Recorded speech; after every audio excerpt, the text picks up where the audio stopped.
During Thanksgiving dinner, my daughter-in-law leaned over and whispered, "Buy me $1 million villa, or I'll say I'm pregnant with your child. Your son will hate you forever." I calmly got up and did something. 5 minutes later, my son looked at her and said coldly, "We're getting divorced. You won't believe what happened next." Before we continue, please subscribe to the channel and write in the comments what time it is where you are now. The phone rang while I was loading the dishwasher. Thursday evening, nothing special, just another quiet night in my Phoenix house. I dried my hands on the towel and picked up. "Dad, you sitting down? Agnes is pregnant. 6 weeks along. You're going to be a grandfather." Joel's voice cracked with excitement, and I felt something warm spread through my chest. A grandfather? My Linda would have cried happy tears. "Joel, that's wonderful. Your mother would be so happy." "When did you find out?" "Just yesterday. We wanted to tell you first before anyone else." We talked for 20 minutes. He sounded like the boy who'd brought me drawings from kindergarten, eager and proud. When I hung up, I stood in my kitchen looking at the photos on the refrigerator. Joel at 8, missing his front teeth. Joel at 18, heading to college. Now Joel at 36, about to be a father himself. I called him back within the hour. "Come to dinner Saturday. I'll cook. We'll celebrate properly." 2 days gave me time to prepare. I drove to the specialty grocery store Saturday morning, the one that stocks the good olive oil Joel loves. I picked up ingredients for roasted chicken with herbs, the jalapeno, cornbread he'd always requested as a kid, roasted vegetables, and a chocolate cake from the bakery Linda used to favor. I selected a California red wine, something appropriate for celebration. At home, I dusted the dining room table I rarely used anymore, set out the good plates, the ones with the blue rim. I arranged photos on the mantel, baby Joel in the bath, toddler Joel on his first tricycle. The house smelled like rosemary and garlic by the time 6 o'clock arrived. Their car pulled into my driveway exactly on time. Joel drove a sensible Honda, 3 years old, well-maintained.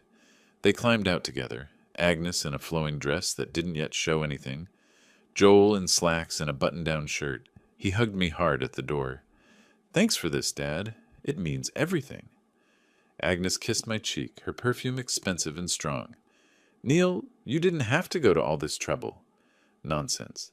My first grandchild deserves a proper celebration." We settled in the living room first. Glasses of wine for Joel and me, sparkling water for Agnes. She perched on the edge of the sofa, one hand resting on her flat stomach. The gesture looked practiced, almost theatrical. "How are you feeling?" I asked her.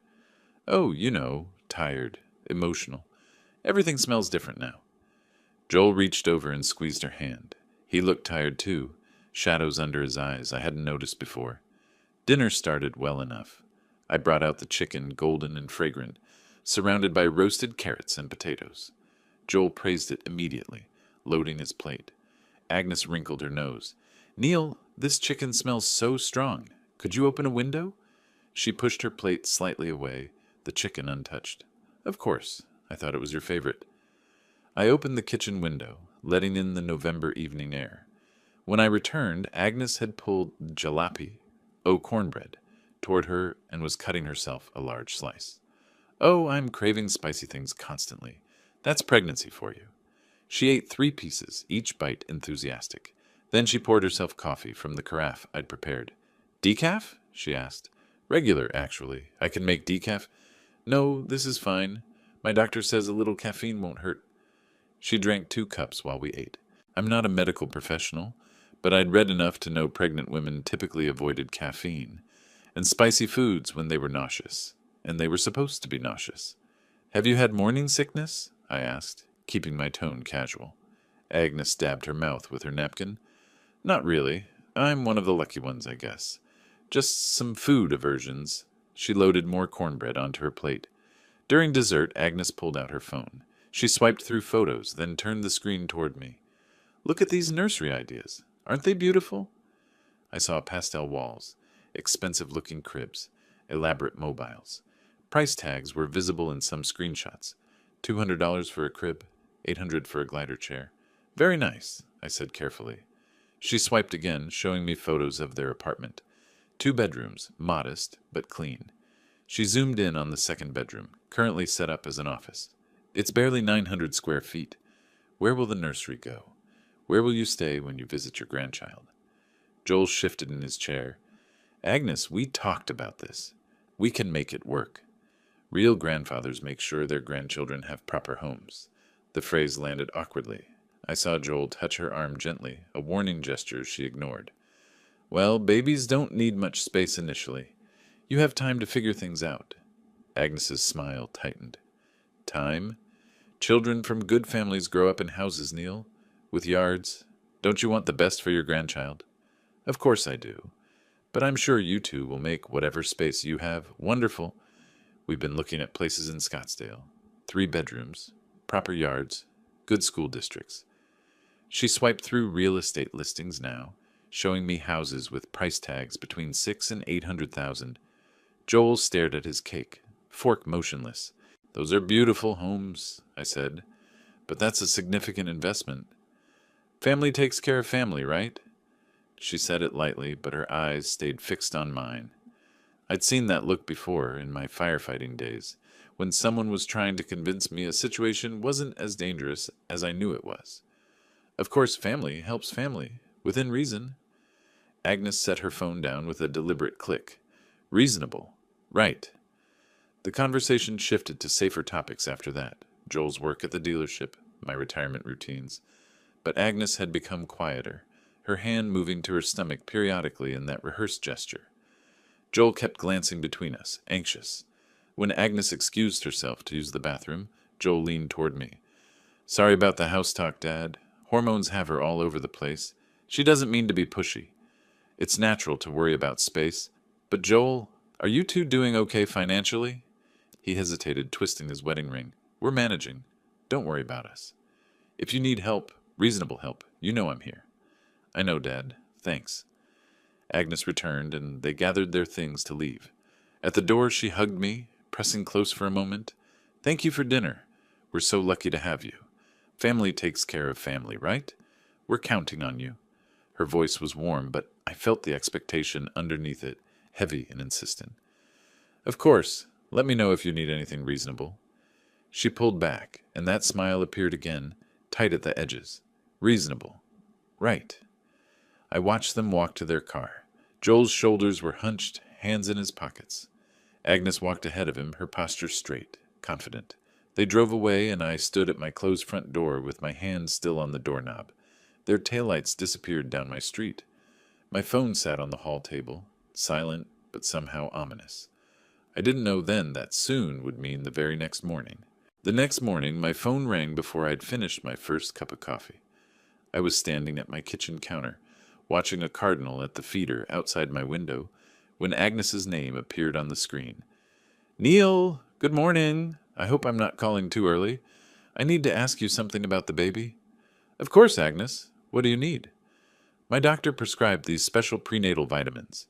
They're $300 a month, and our insurance doesn't cover them. Joel's stressed about money, and I didn't want to worry him. Could you... I set my coffee down, watching the cardinal fly away. $300 for vitamins? For your grandchild's health, Neil. The regular ones aren't good enough. Something in her voice, that same insistent certainty from dinner, made me pause. But what kind of grandfather refuses vitamins for his grandchild? All right, I'll send it to you. Oh, thank you. I'll text you my payment app information. The text arrived within seconds. I transferred $300 while standing in my kitchen, staring at the confirmation screen longer than necessary. 2 days later, she called again. Tuesday afternoon while I was reading the newspaper. Neil, I hate to bother you again, but my doctor recommended these prenatal massages. They're supposed to help with circulation and stress. $450 for a package of 3 sessions. I sent the money. Thursday morning. These maternity clothes are so expensive, but I need professional things for work. Just $800. Joel doesn't need to know. I sent the money. Friday evening. Special pregnancy pillow. My back is killing me. $220. I sent the money. By the following Tuesday, I'd transferred over $1,500 in 1 week, and I'd noticed something. Joel hadn't called once. Only Agnes. Always Agnes with her carefully worded requests and her gentle reminders about family obligations. That Wednesday afternoon, a car pulled into my driveway. I wasn't expecting anyone. Through my front window, I saw Agnes climb out alone, carrying multiple shopping bags. Nordstrom, Saks, Fifth Avenue. She wore new clothes, tags still visible on the sleeve of her jacket. I opened the door before she knocked. Agnes, this is a surprise. Joel's at work. I was nearby and thought we could talk. She walked past me into my entryway, setting down the shopping bags with casual ease. No fatigue, no difficulty carrying them. She lifted them like they weighed nothing. Coffee? I offered. That would be wonderful. In my kitchen, she settled at the table while I poured 2 cups. Regular coffee, not decaf. She drank it without hesitation, without asking. I wanted to discuss something important, she began, pulling out her tablet. We've been seriously looking at houses. For the baby. She turned the screen toward me, swiping through listings with practiced efficiency. Scottsdale properties. Every one of them. Asking prices ranging from $650,000 to $850,000. Look at these, Neil. Beautiful neighborhoods. This one is $650,000. This one is $800,000. Perfect for raising a child. Agnes, those are significant amounts. Joel makes $68,000 a year. The mortgage alone would be. Children from good families grow up in houses, not apartments. Don't you want your grandchild to have the best? Real grandfathers help. They invest in their grandchildren's futures. She said it like she was explaining something obvious to someone slow to understand. Her finger kept swiping, showing me 3-bedroom colonials, ranch houses with pools, modern builds with mountain views. I think we should slow down and discuss this with Joel. Joel wants this too. He's just too proud to ask you. I watched her face, looking for doubt or uncertainty. Found none. She believed she was entitled to this, that I should simply agree and produce $800,000, because she'd declared it necessary. Agnes, I need to be honest. This feels premature. You're only 6 weeks along. There's plenty of time to plan. Her expression changed instantly. The warmth vanished, replaced by something cold and sharp. Premature? Planning for our child is premature? Maybe I misunderstood what kind of grandfather you'd be. That's not what I meant. Forget it, Neil. We'll figure it out ourselves. Clearly, family doesn't mean what I thought it did. She stood abruptly, snatching her tablet from the table. She grabbed her shopping bags, lifting them easily, no struggle despite their obvious weight, and headed for the door. Agnes, wait! No, you've made your position clear. We won't bother you anymore. She walked out, leaving my front door open behind her.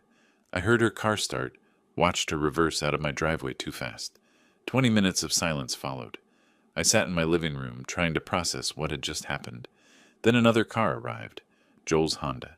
He climbed out, looking rumpled, his tie loosened, circles under his eyes darker than I'd ever seen them. He knocked once before opening the door. Dad, come in, Joel. He sat heavily in my armchair, put his head in his hands. I waited. Dad, I'm sorry. She told me she was coming to ask advice about nursery colors. I didn't know she'd bring up houses. Joel, is everything okay with you two? Financially, I mean. These requests? We're fine. The pregnancy has her worried about providing. That's all. Hormones make women focus on nesting. My buddy at work says his wife was the same way. This seems like more than nesting. $800,000 for a house? He looked up, defensive now. She's just dreaming, Dad. Looking at possibilities. She doesn't actually expect you to buy us a house. But I'd seen her face. I'd heard her voice. She absolutely expected it. Joel, has Agnes asked you for money lately? For pregnancy expenses? Some. Vitamins, a few things. Normal stuff. Why? He didn't know. She'd been calling me, extracting money, and he had no idea. I made a decision then not to tell him the full amount. Not yet. Just wondering. I want to help, but I want to make sure I'm helping both of you, not just, we're a team, Dad. Whatever helps Agnes helps me, helps our baby. He stood, already moving toward the door, always leaving when questions got uncomfortable. I should go? Agnes is upset, and I need to calm her down. Does she get upset often?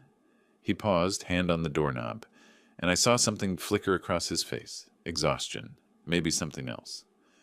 Only when she's worried about the baby. It'll get better after the first trimester. He left. I watched his taillights disappear the same way they had after dinner. My living room felt too quiet. Then I noticed something on my coffee table. Agnes's tablet, forgotten in her dramatic exit. I picked it up. The screen lit automatically, showing her browser still open. Real estate listings, yes. But underneath, in her recently viewed tabs, luxury car dealerships, Mercedes and BMW models in the $100,000 range, vacation resorts in Cabo San Lucas, designer furniture stores, jewelry websites showing diamond bracelets. I set the tablet down like it had burned my hand. Something was very wrong here, and I needed to find out what. I set the tablet down and made a decision. I needed to know the truth, whatever it cost me. The screen stayed lit for another 30 seconds before going dark. I pressed the home button and swiped through Agnes's browser history methodically, the way I'd once checked equipment before entering a burning structure. Everything had to be documented. Everything had to be verified. The searches were dated. Pregnancy symptoms to fake. 3 weeks ago. When to tell family about pregnancy. 2 weeks ago. Luxury homes, Scottsdale. Yesterday. She'd been planning this from the beginning. I took out my phone and photographed each screen. The timestamp feature activated automatically. Evidence, my training whispered. Always preserve evidence. Shopping carts filled with designer furniture. Saved listings for Mercedes sedans. Resort bookings in Cabo San Lucas. A diamond tennis bracelet worth $12,000 in a favorites folder. My hands stayed steady as I documented each one. The next afternoon, I drove to Scottsdale Fashion Square to return a shirt I'd bought the week before. Simple errand, nothing unusual. I was crossing the courtyard near Nordstrom when I saw her. Agnes, carrying 4 shopping bags, 2 in each hand, swinging them as she walked. She wore tight jeans and a fitted top that showed her completely flat stomach. Her friend walked beside her, and Agnes was laughing, that loud, carefree laugh I'd heard at dinner. She gestured dramatically, the heavy bags barely slowing her down. I stepped behind a column and took out my phone. 3 photos, clear and sharp. Agnes lifting bags with both hands. Agnes gesturing wildly with loaded arms. Agnes entering the bar near the fountain, her friend following. Through the window, I watched them settle at a table. The server brought drinks. Agnes raised a glass. Dark liquid, definitely not water or juice. They toasted. I took one more photo of the bar's entrance, showing the name clearly. Then I walked to my truck and sat there for 10 minutes, looking at the images on my phone screen. That evening, alone in my living room, I pulled up old photos. Joel's wedding, 3 years ago. He'd dated Agnes for 5 months before proposing. I remembered the conversation we'd had, just Joel and me, 2 weeks before the ceremony. Dad, I know 5 months seems fast, but when you know, you know. Agnes is everything I've been looking for. I just want you to be certain. Marriage is serious, son. Take your time. His face had changed then, closing off. You don't trust my judgment? I thought you'd be happy for me. I am happy for you. I just want you to be sure. But he'd married her anyway, and I'd stood in the receiving line forcing smiles, while my instincts screamed warnings I couldn't articulate. He'd been defensive even then, like he knew something was off but couldn't admit it. I opened a notepad and started writing. Every inconsistency, every red flag, everything that didn't fit. 1. Drinks coffee. Regular, not decaf. 2. Eats spicy food while claiming nausea. 3. No morning sickness mentioned. 4. No ultrasound photos shared. 5. No doctor appointments discussed. 6. Lifts heavy objects easily. 7. Wears tight, non-maternity clothes. 8. Immediate focus on money, never on baby. 9. Shops for luxury items while claiming financial stress. 10. Drinks, alcohol in public. 11. No hand-to-stomach protective gestures. 12. High-intensity exercise. 13. No pregnancy glow or physical changes. 14. Never invited Neil to appointments. 15. Only discusses costs. Never nursery themes or baby names. The list reached 15 items before I stopped. The pattern was undeniable. The next morning, I drove downtown to meet Thomas Ryder. His law office occupied the 14th floor of a high-rise with views of the Phoenix skyline. The receptionist showed me to a conference room where Ryder waited, mid-50s, graying at the temples, expensive suit. We shook hands, and I sat across from his polished desk. Hypothetically, if someone made false accusations against me, serious ones that could destroy my relationship with my son, what protection do I have? Ryder leaned back, fingers steepled. In Arizona, defamation requires proving the statement was false and caused damages. False accusations of criminal behavior are particularly serious. What kind of accusations concern you? The kind that would make my son never speak to me again? The kind that would be my word against theirs? Document everything. Arizona is a one-party consent state for recordings. If you're part of a conversation, you can legally record it. Keep records of all financial transactions. If accusations do come, you'll need evidence. I nodded, absorbing this. What about medical records? Can someone claim pregnancy without medical proof? Legally, pregnancy status can be verified through medical records, but those are private. However, insurance claims, pharmacy records, and doctor appointments create paper trails. Their absence can be significant. We talked for 50 minutes. I paid him $350 by check and left with a business card and clear instructions. Document, record, preserve evidence. That evening, my phone rang. Joel. Hey, Dad. Agnes mentioned she left her tablet at your place. Have you seen it? I have it. I'll drop it off tomorrow. Actually, could you bring it by tonight? She needs it for something important. I paused, choosing words carefully. How's she feeling? The pregnancy going okay? Yeah, fine. Tired a lot. You know how it is. Has she had her next doctor appointment yet? A slight hesitation. It's next week, I think. Listen, about the tablet. I'll bring it over within the hour. But 40 minutes later, I sat in my truck outside Joel's apartment building with the tablet in a bag on the passenger seat. Through the second-floor window, I could see shadows moving, Joel and Agnes, probably wondering where I was. Returning the tablet would put them on guard, make them more careful. Before I could deliver it, I needed more concrete proof. I started the engine and drove past the apartment building without stopping. The tablet could wait. First, I needed to hire someone who specialized in finding the truth. The next morning, I found Marcus Gray through a simple online search for private investigators in Phoenix. His website was plain, professional, no dramatic promises. Former Phoenix PD detective, 20 years experience. That was enough. We met at a coffee shop in Central Phoenix, a small place with wooden tables and minimal crowd. Marcus was 52, according to his site, fit, with observant eyes that cataloged everything. I'd brought a folder, the mall photos, tablet screenshots, my handwritten timeline. I slid it across the table. Let me be direct, Mr. Murphy. You want me to prove your daughter-in-law isn't pregnant? That's unusual, but not impossible. I want you to document her actual behavior, where she goes, what she does, and verify whether medical records show prenatal care. Marcus flipped through my documentation, nodding slowly. Medical records are protected. I can't hack into systems or bribe staff. I'm not asking you to break laws. Public clinic appointment databases, insurance claim verifications, those have legal channels, correct? Correct. I have contacts in insurance who can verify whether claims were filed. No details, just yes or no. That work? That works. How long? 1 week of surveillance should give us a clear picture. $2,500 upfront covers my time, equipment, and report preparation. I wrote the check without hesitation. My hand didn't shake. The waiting was harder than I expected. I went through my normal routines, grocery shopping, yard work, reading, while my phone became an extension of my hand.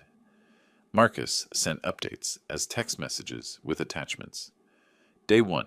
Subject at Lifetime Fitness. Scottsdale location. Heavy leg press. 180 lobbies.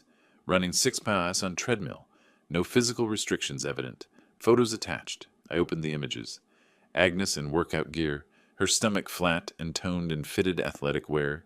She was using a leg press machine with 8 45-pound plates visible. The treadmill display showed her speed and incline. A pregnant woman couldn't do that. Day 2. Subject observed at 3 locations. Lunch at True Food Kitchen. Shopping at Kierland Commons. Evening at Postino Wine Cafe. Video attached. The video showed Agnes and another woman at Postino's patio. The server brought drinks. Agnes raised a wine glass, clearly red wine, and took a long drink. Day 3. Subject at Pure Bar, Scottsdale. 60-minute class. Full participation, including core work. Video documentation complete. I saved each file to a password-protected folder on my computer, labeled Evidence. Day 4. Subject shopping, Scottsdale Fashion Square. Purchased items from 3 stores. Carried multiple heavy bags unassisted. Wore fitted clothing, no maternity wear. Day 5. Medical verification complete. No OB/GYN visits in system. No pregnancy-related insurance claims filed. Documentation attached. That afternoon, I finally drove to Joel's apartment to return Agnes's tablet. I'd made excuses all week, busy schedule, feeling under the weather, but I couldn't delay any longer without raising suspicion. I parked in the lot below their building. Their balcony door was open, the screen letting evening air into their apartment. Then I heard Agnes's voice, clear and carrying in the quiet. She was on the phone, standing at the balcony railing. I took out my phone, opened the voice recorder app, writer's advice echoing in my mind, and pressed record. I'm telling you, Sarah, the old man is totally buying it. He's already given us over $1,500 for random stuff. I sat frozen, phone recording. Joel, he doesn't know the half of it. He thinks I'm just being enthusiastic about the baby. He has no idea I'm working as dad for the down payment. Her laugh was light, amused. Another week, maybe 2.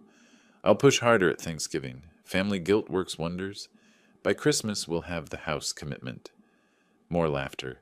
Please, like I'd actually have a baby right now.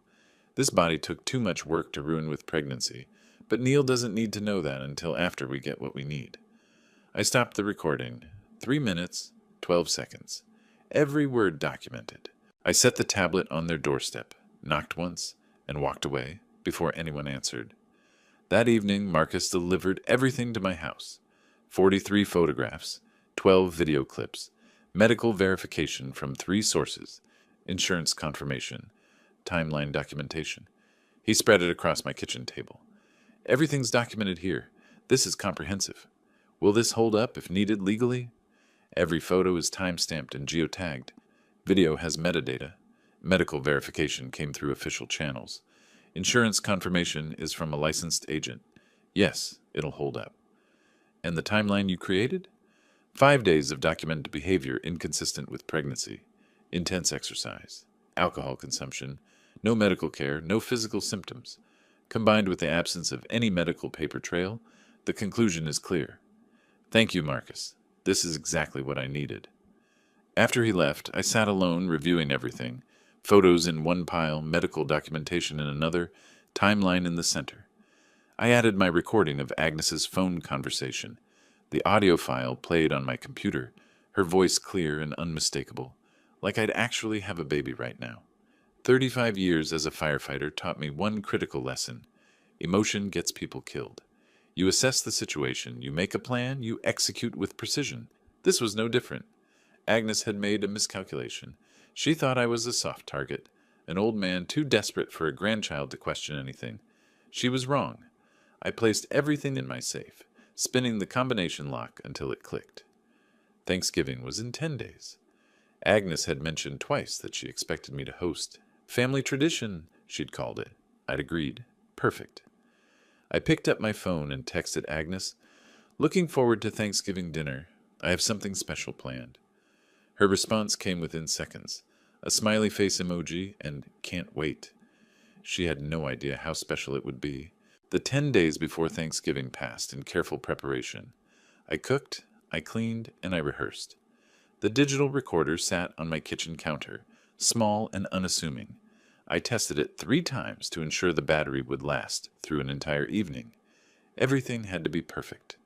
I prepared a traditional meal, turkey with herb butter, cornbread stuffing, roasted Brussels sprouts, cranberry sauce from scratch, pumpkin pie with whipped cream.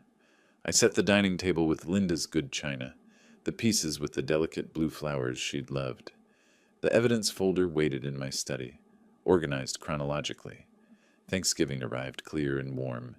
Typical Phoenix November weather. Joel and Agnes pulled into my driveway at 5 o'clock exactly. I watched from the window as Joel helped Agnes from the car, his hand solicitous at her elbow. She wore a flowing dress that could suggest pregnancy to someone who wanted to see it. I patted my shirt pocket once, feeling the recorder's weight, then opened the door. "Happy Thanksgiving." Joel hugged me, and Agnes kissed my cheek. She carried a bottle of sparkling cider and a store-bought pie. "Something smells amazing," Joel said. We settled into the familiar rhythm of family dinner. I carved the turkey while Joel poured drinks. Wine for us, cider for Agnes. She sat carefully, one hand resting on her stomach in that practiced gesture I now recognized as performance. "Neil, this turkey is perfect. You'll have to teach me your recipe for when we're cooking family dinners in our new place." Family recipes are meant to be shared, though they take practice. Dad's been cooking this meal for 30 years, right, Dad? 35. Your mother and I started hosting Thanksgiving the year we got married. Agnes smiled, touching her stomach again. "I hope our baby loves family traditions as much as Joel does." The conversation flowed easily. Joel talked about work, a big sale he'd closed, a difficult customer who finally came around. Agnes described nursery color schemes she'd been considering. Soft yellows, she thought. Gender neutral until they knew for sure. I passed dishes and nodded and maintained the FA aid while the recorder in my pocket captured every word. After dinner, while I was clearing plates, Joel's phone buzzed. He glanced at the screen and grimaced. "Work. Emergency customer issue. Give me 10 minutes." He stepped out onto the patio, sliding the glass door partially closed behind him. Through the window, I watched him pace, phone pressed to his ear.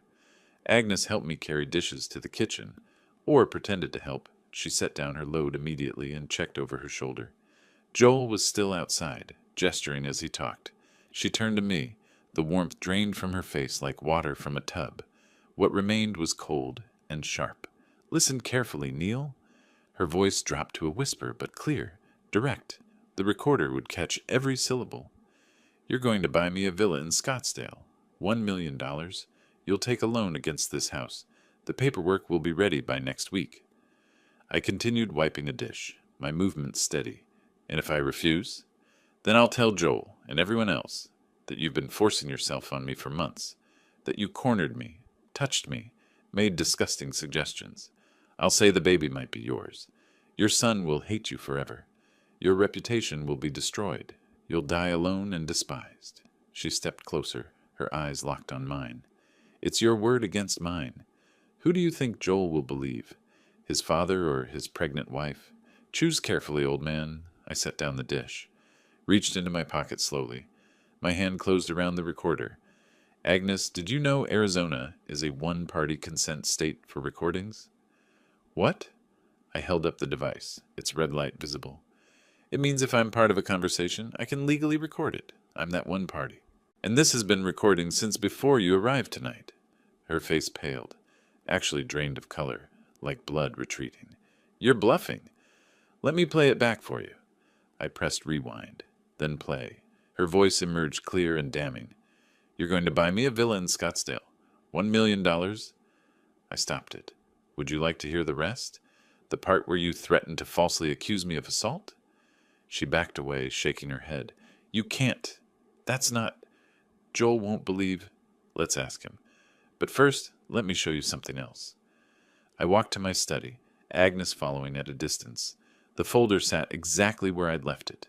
I carried it back to the kitchen and spread its contents across the counter. "These are from Lifetime Fitness, dated across 5 days last week. Notice the weights? 180 pounds on the leg press, 6 miles per hour on the treadmill." Agnes stood frozen, silent.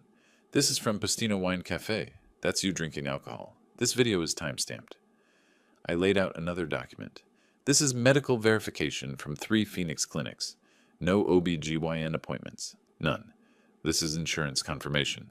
0 pregnancy-related claims filed." Photo after photo. Document after document. Each one another nail in the coffin of her deception. There is no baby. There never was. Just a scheme to extort money from a man who wanted to be a grandfather. The patio door slid open. Joel stepped inside, tucking his phone away. "Sorry about that. Customer thought his car was..." He stopped. The tension in the kitchen was palpable. Agnes stood white-faced near the counter. I stood on the other side with evidence spread between us. "What's going on?"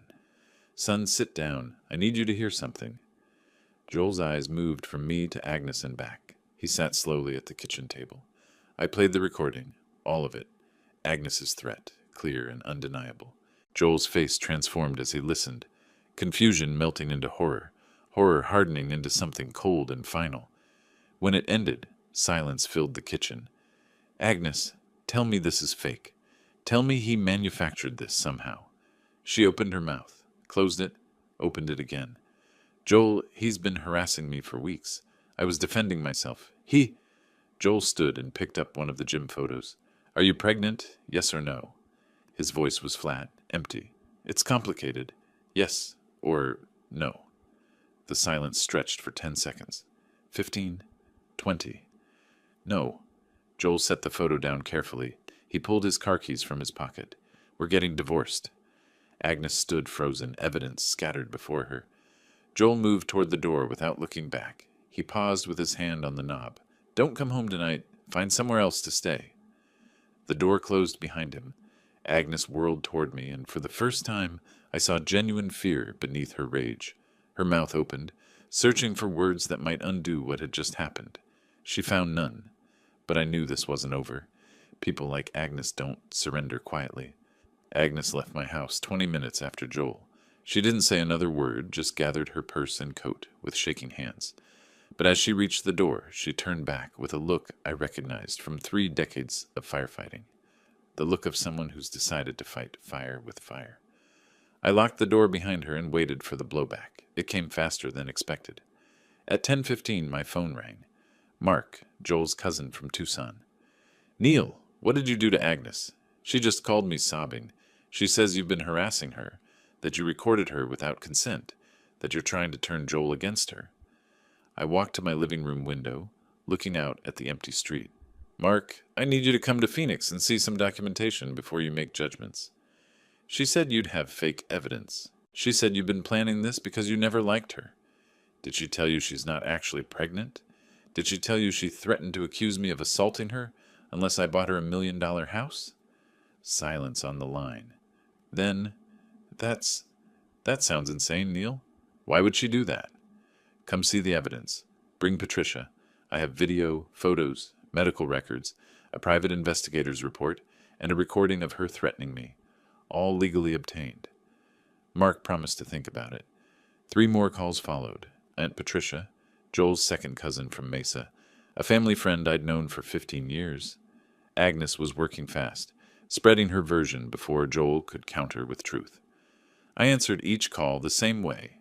Come see the evidence. Judge for yourself. The next morning, I woke to a text from Joel. Check Facebook. I'd never used social media.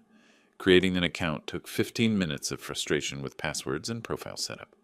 When I finally accessed Agnes's page, I understood why Joel had messaged. Her post was long, dramatic, carefully worded.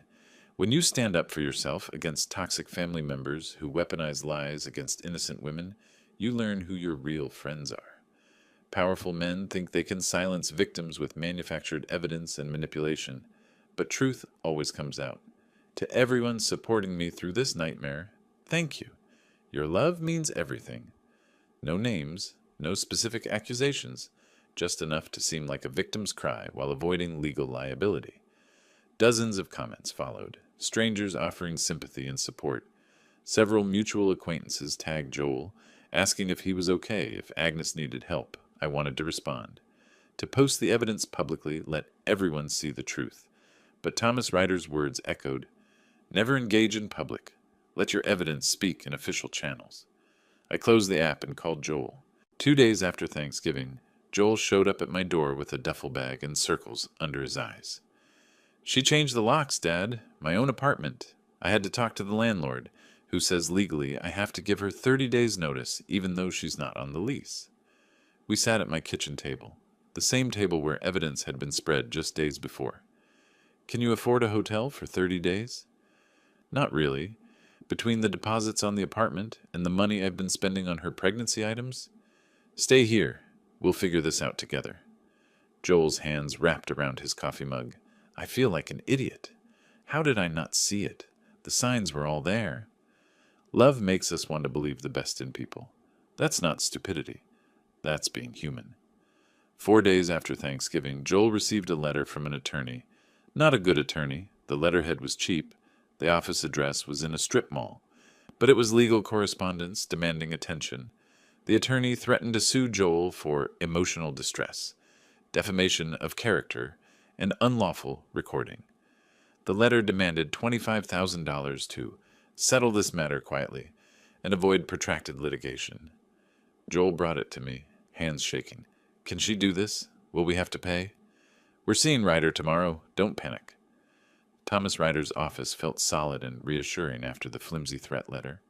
We sat across from his desk while he read Agnes's attorney's demands, occasionally making notes. This letter is almost entirely bluff. Unlawful recording. False. Arizona is one-party consent. Emotional distress. No grounds when she was committing extortion. Defamation. The truth is an absolute defense against defamation. So we ignore it? I asked. Absolutely not. We respond, but not with emotion. We respond with facts and legal consequences for her. Joel leaned forward. What about the Facebook post? People are believing her version. Public opinion isn't a court of law. Let her dig that hole. Every false statement she makes publicly strengthens our potential defamation case against her. Ryder drafted a cease and desist letter while we waited. It cited Arizona Revised Statute 13-3005 regarding one-party consent recording. It itemized each false statement Agnes had made. It demanded she cease all defamatory communications immediately. What if she ignores it? I asked.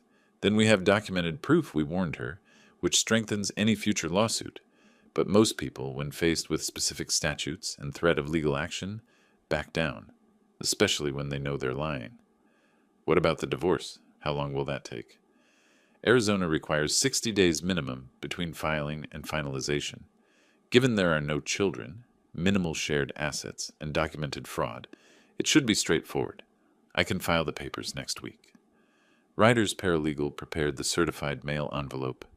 I watched it being sealed, labeled, processed. This was now officially a legal battle, not just a family dispute. That evening, Joel and I sat in my living room. He'd been staying with me for 3 days, sleeping in his old childhood bedroom. I thought I knew her. 3 years of marriage. How was all of that fake? Maybe it wasn't all fake. Maybe she convinced herself she loved you or could grow to love you. But somewhere, the money became more important than the person. The relatives who called, they think I'm abandoning a pregnant woman. They think you're some manipulative villain who turned me against my wife. Then we show them the truth, systematically. One family member at a time if necessary. Truth has weight.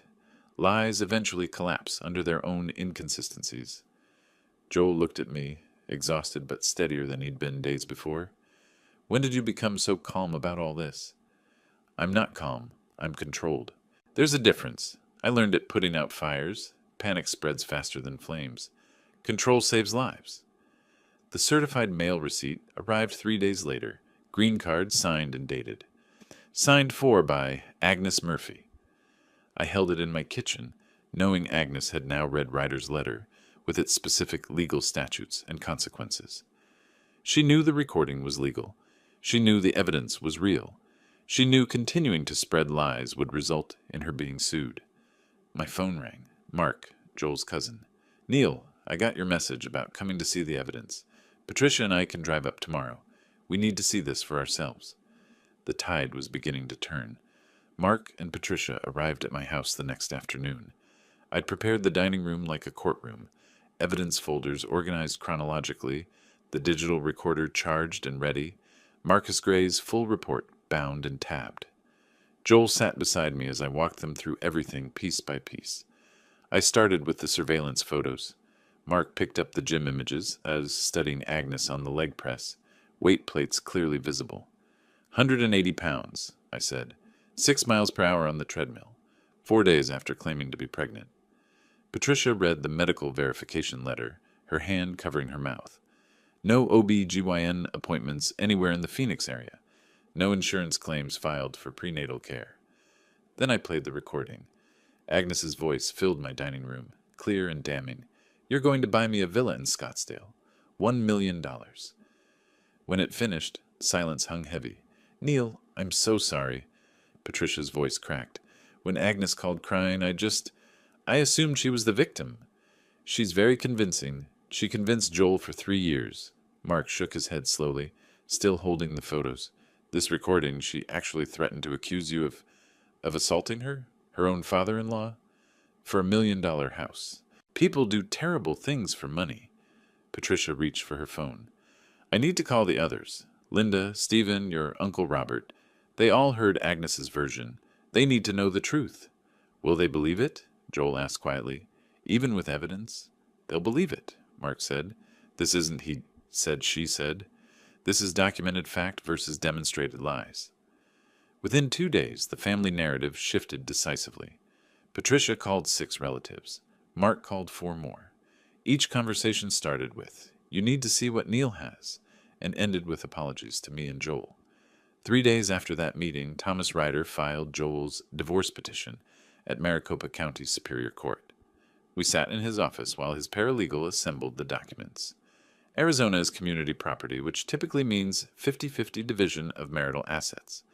However, fraud invalidates that presumption. Agnes acquired nothing honestly during this marriage. Every request was based on a fabricated pregnancy. So she gets nothing? Joel asked. That's what we're arguing. The apartment is in your name only, leased before marriage. The car is yours. The furniture is yours. She has her personal items, and that's it. What about the money Dad gave her? The $1,500. That was given under false pretenses. Fraud. We could pursue restitution, but honestly, getting it back is unlikely and would cost more in legal fees than it's worth. I don't need the money back, I said. I need her out of Joel's life. Ryder charged $4,500 to handle the full proceedings. Joel paid from his savings, money he'd been setting aside for a house down payment with Agnes. The irony wasn't lost on either of us. The petition was thick with exhibits. Each piece of evidence I'd gathered became a numbered attachment. Exhibit A, surveillance photographs. Exhibit B, medical verification letters. Exhibit C, private investigator report. Exhibit D, digital recording of extortion threat. The process server delivered the papers to Joel's apartment at 2:47 p.m. on a Tuesday. Agnes signed for them. Her attorney, the cheap one, withdrew from her case 3 days later after reviewing the evidence. She found a divorce attorney willing to take her case for $3,000 up front. She didn't have it. She applied for a personal loan, 24% APR, and barely qualified. The debt began immediately, interest compounding daily. Meanwhile, Ryder filed a complaint with Facebook about her defamatory post. He attached evidence showing the statements were false, documented provably untrue. Within 48 hours, Agnes's phone displayed a notification. Your post has been removed for violating community standards. The post that had dozens of sympathetic comments that had made Joel and me look like villains simply vanished. 10 days after the divorce filing, Agnes lost her job. Miranda Chen, the salon owner, called her into the back office. Joel heard about it from Rachel, a stylist who still spoke to him. Miranda said she couldn't afford to have the salon associated with someone who fabricates pregnancies and threatens family members. Joel told me that evening. Someone posted the story in a Scottsdale beauty industry group. No names, but enough details that everyone figured it out. How did Miranda find out? The beauty community is small. Everyone knows everyone. Agnes cleaned out her station that afternoon. $42,000 a year, gone. Her professional reputation destroyed. Her daily structure eliminated. 12 days after filing, with proper legal notice served, and Agnes's attorney unable to contest it, she wasn't on the lease, had no legal right to the apartment. The eviction proceeded. The sheriff's deputy supervised as Agnes packed her belongings into her sedan. Joel wasn't there. He was at work, unable to watch. I offered to be present, but he declined. He needed that boundary. That evening he came home to my house, his temporary home, and sat heavily at the kitchen table. The deputy called. It's done. She took her stuff and left. Where'd she go? Her mother's place, I assume. That's what her attorney mentioned in the filing. How are you holding up? He was quiet for a long moment. Honestly, I feel empty. Like the last 3 years were just fiction, a performance I didn't know I was watching. Some of it was real, The early days before the money became her focus. You loved her, and maybe she loved you too before greed took over. That's generous of you, considering what she tried to do. I'm not being generous. I'm being realistic. People change, sometimes for the worse. 2 days after the eviction, my phone rang. Unknown number. I almost didn't answer, but something made me pick up. Mr. Murphy? This is Carol Walters, Agnes's mother. I need to talk to you about my daughter. I should have hung up. I'd done what I needed to do. Protected my son, exposed the truth, ensured justice. But something in her voice made me listen. Carol Walters spoke in a measured tone that reminded me of crisis negotiations from my firefighting days, someone trying desperately to hold things together. Mr. Murphy, I'm not calling to make excuses for Agnes. I saw what she did. I need you to understand she's not doing well. At all. I sat down at my kitchen table and listened. She moved into her old bedroom here in Levine. She barely leaves it, doesn't eat properly, cries frequently. Mrs. Walters, I appreciate you calling, but this isn't something I can help with. I know. I'm not asking you to. I raised her better than this. I don't know where it went wrong. The greed, the lies. That's not how I taught her to be. People make their own choices, regardless of how they're raised. She's talking about the job rejections, the friends who won't return calls. She says everyone in Phoenix knows. I saw those Facebook posts. Someone shared the whole story. Truth has a way of spreading, Mrs. Walters, especially when it's documented as thoroughly as this was. She thanked me for listening and hung up.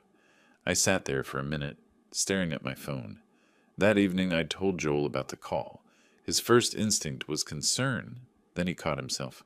I watched him struggle with it, the man who'd loved Agnes warring with the man who'd seen her true nature. Do you think we should do anything? Reach out somehow. What would that accomplish? I don't know. She was my wife for 3 years. Part of me still... I don't know what I feel. You feel conflicted. That's normal.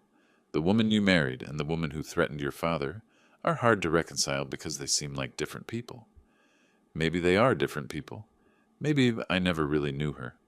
Or maybe both versions were real at different times. People are complicated. But Joel, and hear me on this, her current situation is the direct result of her own actions. You didn't do this to her. She did it to herself. That same week, Agnes deleted all her social media accounts. Joel discovered it when he checked his phone one evening. Her Instagram's gone, Facebook profile deleted, even LinkedIn removed.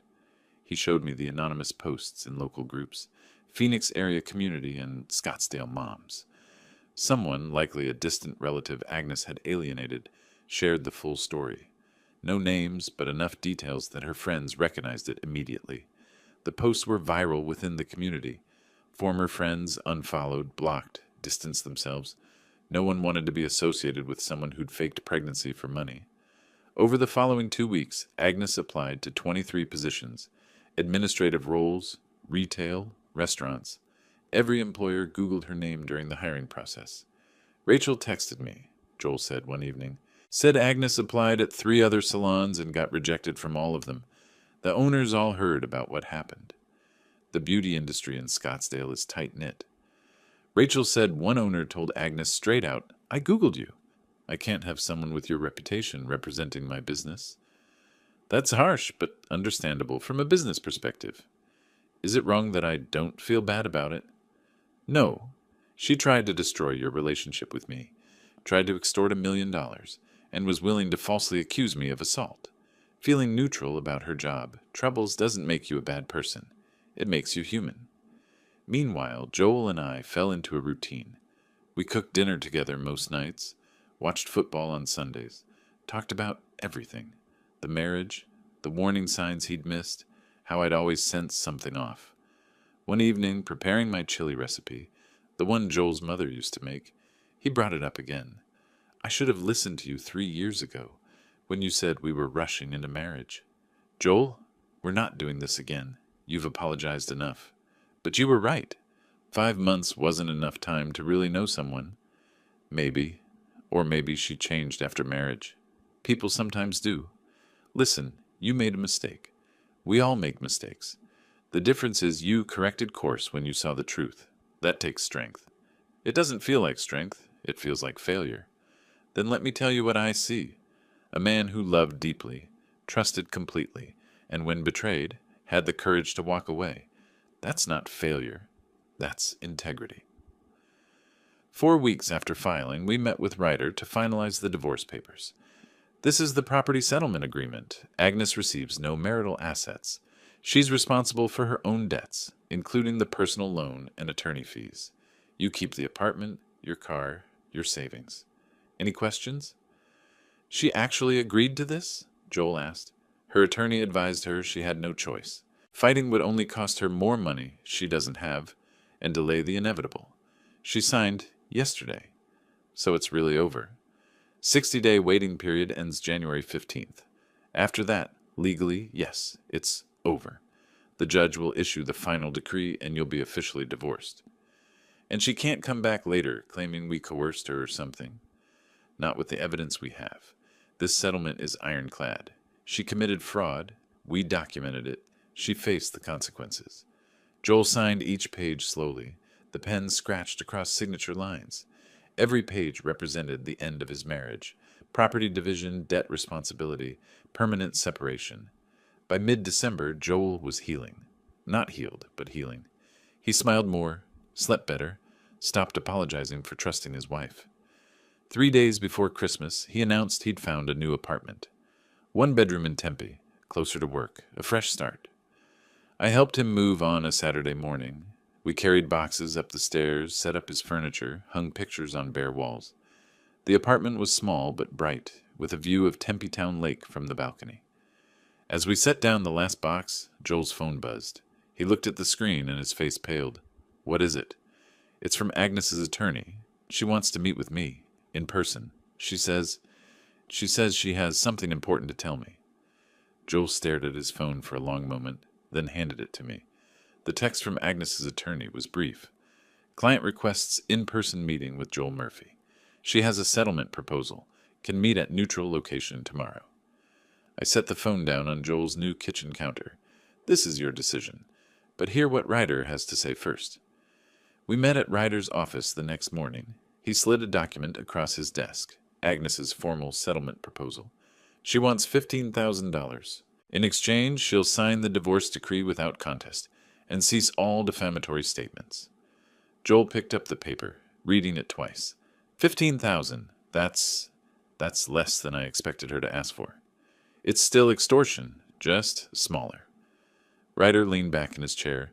Legally, it's a settlement offer, but Neil's right about the principle. She committed fraud, threatened you both, and lost. Now she wants payment to go away quietly. That's rewarding criminal behavior. But if it ends everything cleanly, Joel, she'll always come back for more, I said. Today it's $15,000. Next year she'll have a new crisis, a new excuse. You can't negotiate with someone who's proven they'll manipulate and lie. My professional advice? Reject the offer. We have overwhelming evidence. The court will rule in your favor regardless. Joel looked at me, then at Ryder, then back at the paper. Send the rejection. 2 weeks later, we sat in Maricopa County Superior Court for the final divorce hearing. The courtroom was formal, judge in robes, court reporter typing steadily, evidence folders stacked on the bench. Agnes sat across the aisle with her attorney. She looked diminished in thrift store clothes, no makeup, hair pulled back in a simple ponytail. Nothing like the woman who'd sat at my Thanksgiving table demanding $1 million house. The judge reviewed the evidence methodically. Ms. Murphy, I've reviewed the evidence submitted by petitioner's counsel. A voice recording dated November 28th, surveillance documentation from a licensed private investigator, medical verification from 3 healthcare facilities, and insurance records. Do you contest any of this evidence? Agnes's voice was barely audible. No, Your Honor. Do you wish to present any evidence or testimony in your own defense? Her attorney stood briefly. No, Your Honor. We have no evidence to present. The judge made notes, then looked up. Very well. Based on the uncontested evidence before me, I find that respondent engaged in deliberate fraud and attempted extortion. Divorce is granted. No spousal support. No property division in respondent's favor. Court costs totaling $7,200 are assessed against the respondent. The gavel came down. Done. Outside, Joel and I walked to my truck while Agnes remained behind with her attorney. Through the parking lot, we saw them having a tense conversation near the courthouse steps. Her attorney handed her a bill, said something firm, and walked away. Agnes sat down on the steps, head in her hands. Joel stopped walking. She looked so broken in there. Did you see her clothes? Nothing like what she used to wear. I saw. Part of me wants to help her. Give her something to get back on her feet. And the other part? The other part remembers her threatening to accuse you of assault, unless you bought her $1 million house. The other part remembers she was never pregnant.